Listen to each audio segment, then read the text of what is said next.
Olá, sejam todos muito bem-vindos a mais uma análise macro semanal, fazendo aquele rápido disclaimer e bora lá começar aqui por os principais tópicos da semana passada. A gente percebe que semana passada tivemos muito mais indicadores econômicos saindo do que notícias relevantes em si, tá? Uma principal notícia que tivemos foi o Hang Seng, né, subindo quase 2% aí durante a semana, justamente por conta ali do setor de tecnologia e o Alibaba, né, ali não é que desvinculando, né, mas dividindo a empresa em várias outras, né, para fazer a IPO e captar dinheiro, tá? Então, de certa forma, isso daí animou o mercado, trouxe um otimismo bem interessante, tá? Por lá. E também tivemos aí a questão da atividade industrial na China retomando. E aí os mercados ficaram bem animados durante a semana, principalmente lá na Ásia.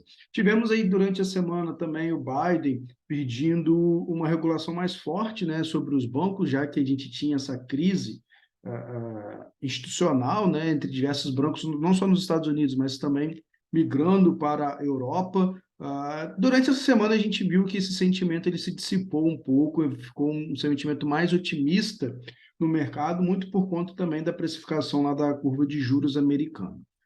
Tivemos dado de inflação aí no final da semana, na zona do euro. Agora, o que chama a atenção é justamente hoje, no domingo, nós tivemos uma breaking news, saindo aí lá para as 2 horas da tarde, que os membros da OPEC, né, principalmente dos países produtores de petróleo, eles vão cortar a produção. Então, o sentimento que isso traz é que o preço do petróleo irá subir, né? Então, as commodities acabam trabalhando muito nessa questão de oferta e demanda. A gente não tem um mercado aberto ainda, ele vai abrir efetivamente às 19 horas da noite, no dia de domingo, então a gente não tem a cotação do petróleo, para a gente ver como que isso vai impactar. Mas acredito aí que na abertura a gente já vai ter um rally, ou precificando já uma abertura, um gap de alta no petróleo. Só tomar muito cuidado durante a madrugada, né? A gente ficar atento aonde que o petróleo ele vai estar trabalhando. A gente vai fazer esse estudo também, um pouco mais interessante. E quando a gente fala de petróleo, a gente sempre fica um pouco mais atento em relação à inflação, porque ele é um dos componentes também que pode atrapalhar, já que o combustível sobe, toda a indústria também, a matéria-prima sobe, porque a gente é muito dependente desse combustível fóssil, tá? Então a gente fica. Agora, além disso, a gente também pode ter um ponto mais positivo no dia de amanhã, justamente porque se o petróleo sobe, a gente tem as petrolíferas também subindo, o setor de energia também subindo, tá? O que pode dar um sentimento na abertura um pouco mais otimista para o nosso índice. Se e somente se esse otimismo aí, né, do petróleo, não otimismo, mas essa alta no petróleo, ela perdurar durante a madrugada até a abertura dos mercados à vista amanhã, tá bom? Então a gente fica bastante atento, que foi uma informação que pode aí, né, trazer uma oportunidade, tá, de uma forma geral.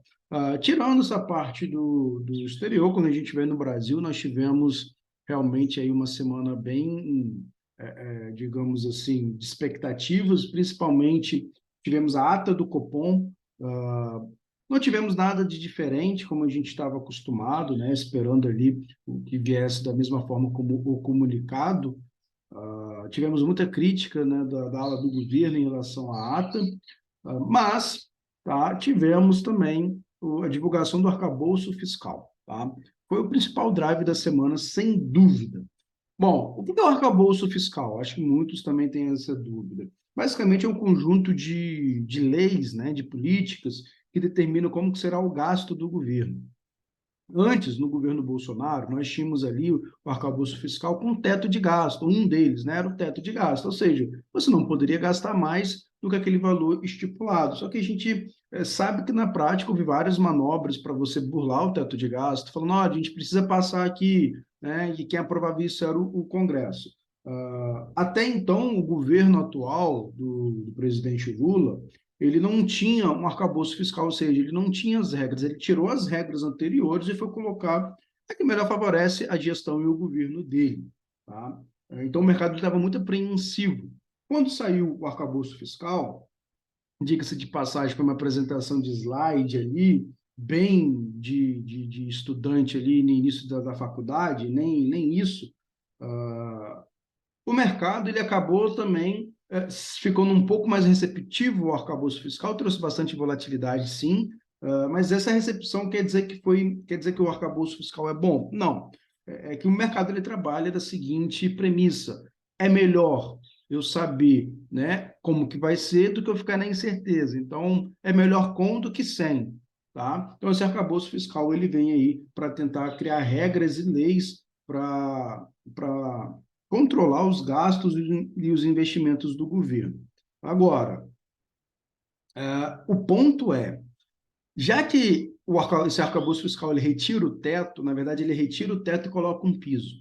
E esse piso está muito atrelado ao crescimento do país. Até então, se o país crescer, faz todo sentido a gente ter esse arcabouço fiscal. Agora, e se o país não crescer? Essa é a grande pergunta que fica, que o arcabouço fiscal atual apresentado não responde. E uma das críticas que nós temos dentro da apresentação do arcabouço fiscal é mostrando que lá atrás, quando o Brasil cresceu, né, do governo Lula 1, 2 e Dilma 1, eles mostraram como funcionaria a expectativa, né? Só que eles esqueceram um detalhe muito importante, de colocar o déficit que foi gerado por conta de toda aquela conta, né? Então, como que seria, né, o arcabouço fiscal naquela parte ali quando teve déficit?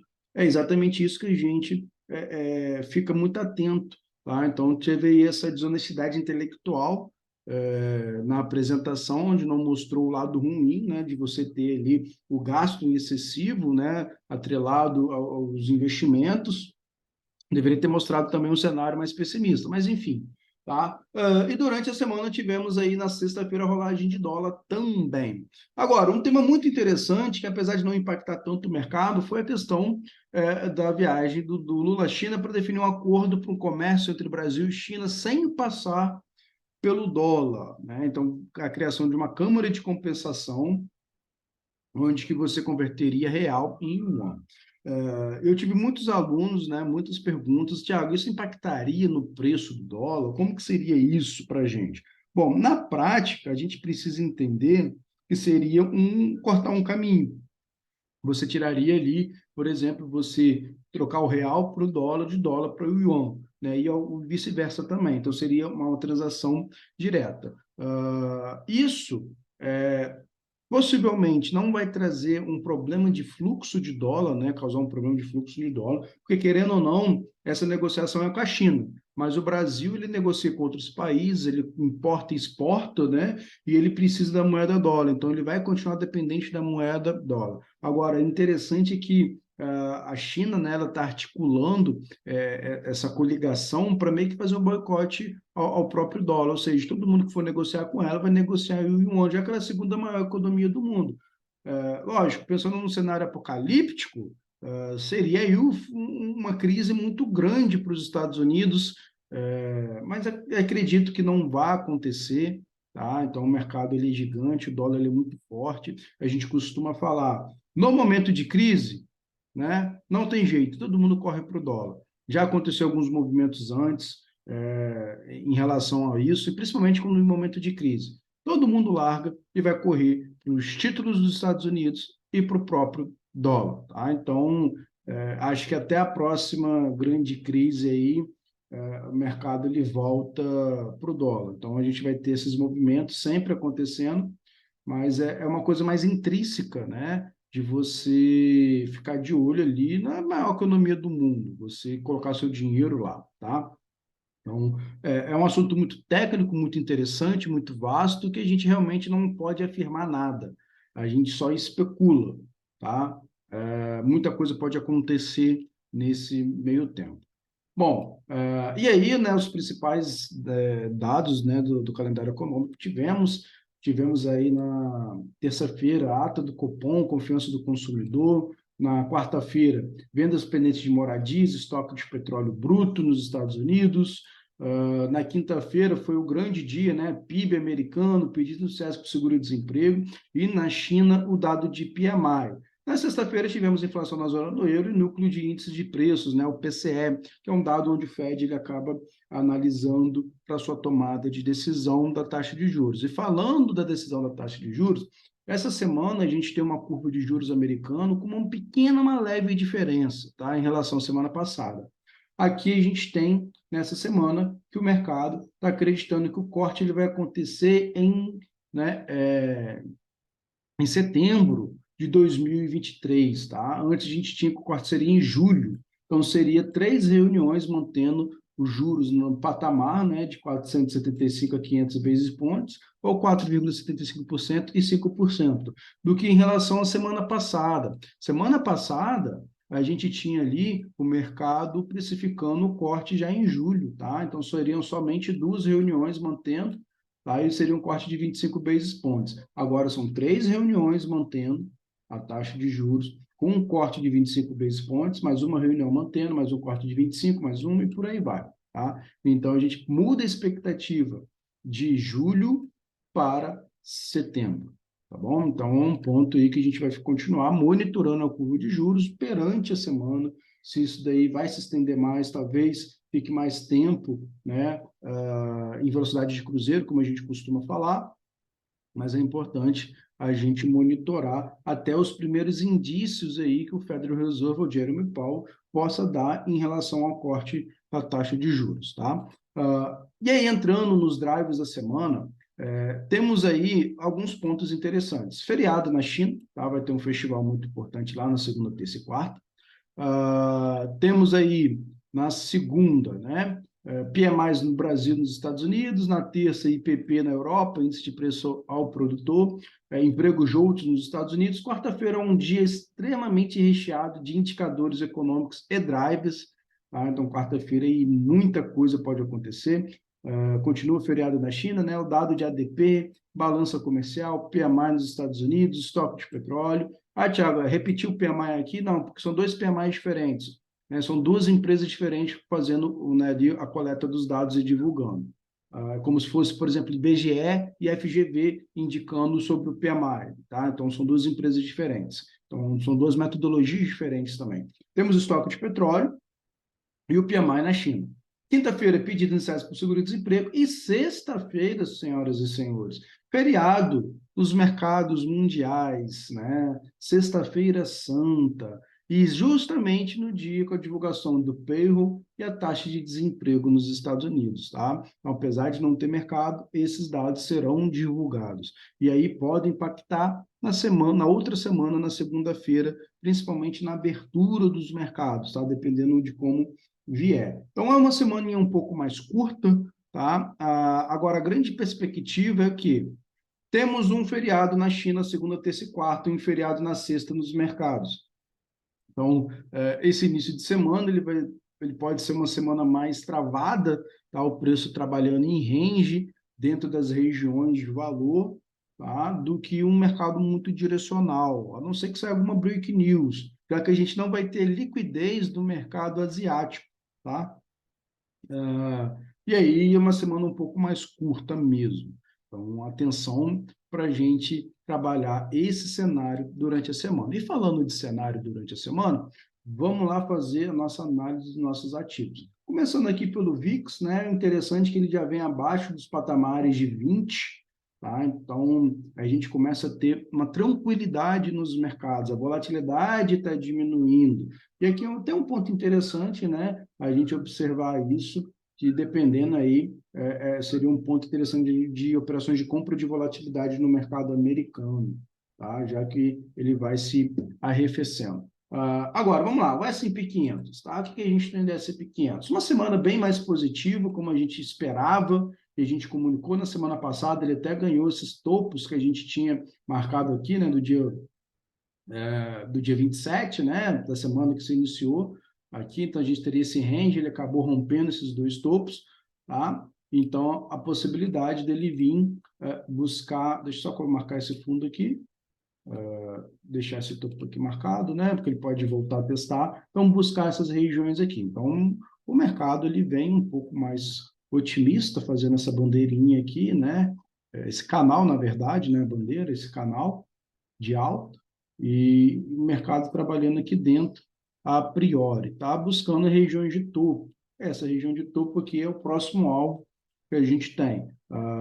Agora, a possibilidade do mercado trabalhar, né, dessa faixa de preço, dentro dessa faixa de preço aqui, e tomar cuidado, já que ele está bem próximo, né? Fazer um teste aqui, fazer uma correção. Então, eu esperaria os mercados nessa região fazendo um teste e sendo mais corretivo, tá? Deixa eu falar aqui. E continua a nossa visão um pouco mais macro, né? Do S&P mais positivo, tá? Buscar pelo menos aí até essas regiões de topo. Vamos lá. Além do S&P, a gente tem o DX, né? O DXY, dólar contra os principais pares de moeda. Trabalhando, né, dentro do canal que a gente tinha traçado, ele vem testar essas regiões de fundo no final da semana, tá? Agora é ficar atento a essa região aqui, se ele vai romper ou ele vai continuar nessa ciclo de um pouco mais de lateralidade, que ele vem caindo mais chorado, né? Então aqui ele teria a possibilidade de voltar para essas regiões de topo ou vir buscar essas regiões de fundo, tá? E aí durante a sexta-feira a gente teve o que? Ele chegou nessa região e virou comprador, tá? Então ele até fechou um pouco mais positivo. Agora, se acontecer essa questão mesmo do petróleo abrir bem forte, a gente vai ter o DXY rompendo essas regiões aqui de mínimo e vindo buscar aqui, tá? Então, após essa notícia que a gente teve aí da OPEP. Vamos lá, Treasury de 10 anos. Falar um pouquinho dos juros, né? Mostra aí um pouco mais de queda, tá ali nos patamares abaixo de 3,5, tá? Mercado precificando aí a curva de juros como a gente já observou. Vamos lá, vindo aqui para o nosso mercado, nosso índice, como a gente tinha traçado, né, era uma região de fundo aqui, poderia segurar regiões aqui de 50% da pernada desde o Covid, esse 96 mil, então era uma região que o mercado poderia agarrar ou inverter. Ele acabou invertendo aqui, ficando bem mais otimista, veio buscar nossa região de topo que tinha, tá? E agora vamos ficar um pouquinho mais atento e ele pode trabalhar dentro, né, aqui em um ciclo maior de lateralidade, já que ele respeitou bastante, né, tá aí trabalhando no meio do caminho, tá? Agora, a gente percebe que o nosso índice está um pouco descolado do americano, pela fora eles fizeram esse movimento de rompimento e estão testando, né? Será que possivelmente a gente teria esse rompimento aqui, fazer o teste e vir buscar as regiões de topo?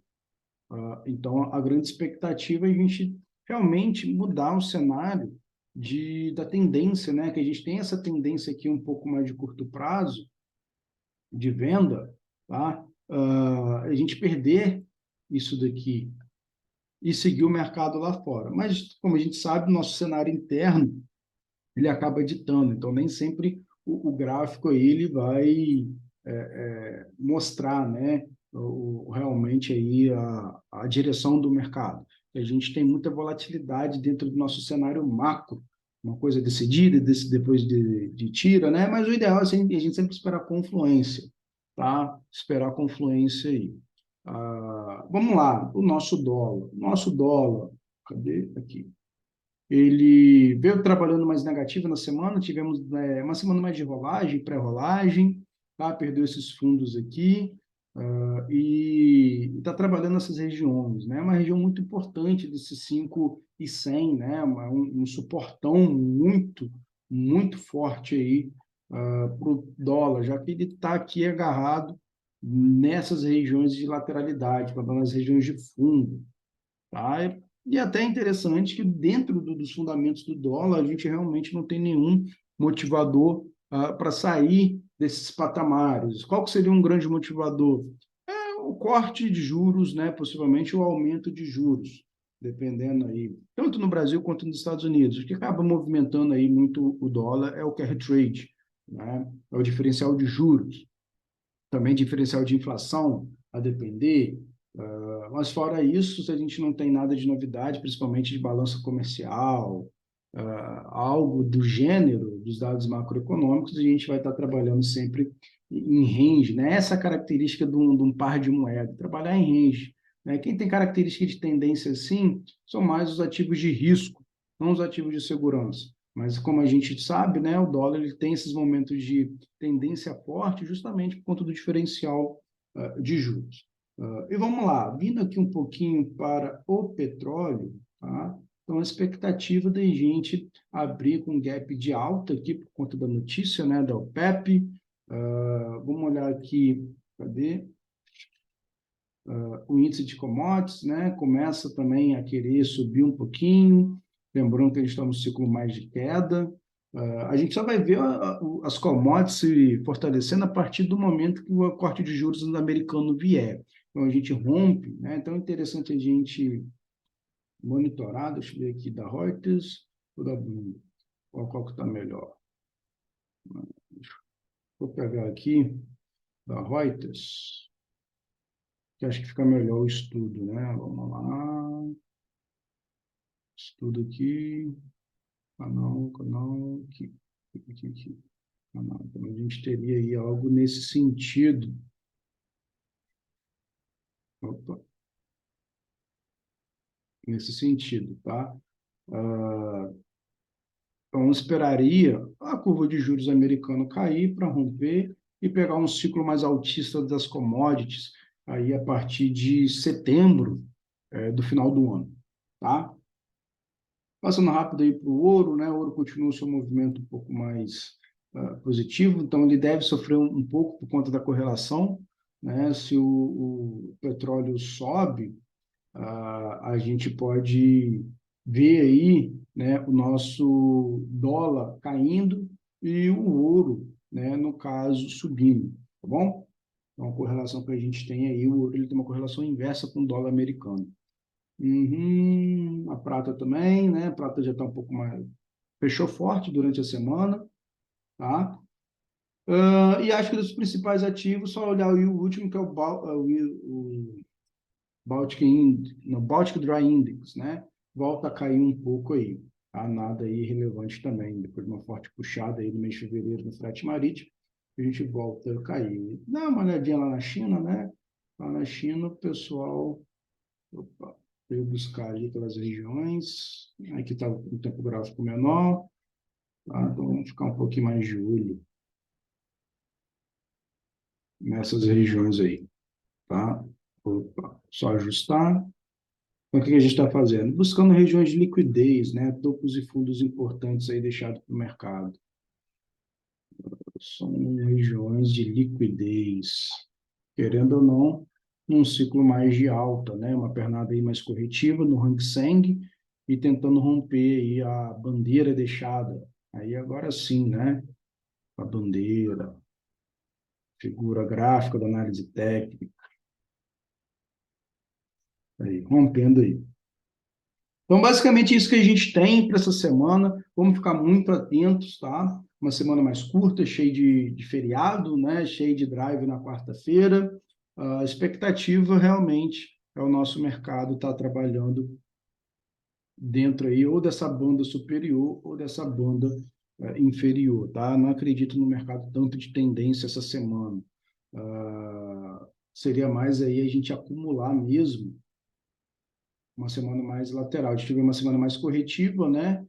Talvez aí uma semana um pouco mais lateral, devido à falta de liquidez, devido ao mercado chinês e ao feriado na sexta, uma semana um pouco mais curta, tá? Então, vamos aguardar para ver o que nós esperamos aí dentro disso tudo que a gente comentou. Beleza, turma? Então, um forte abraço para vocês.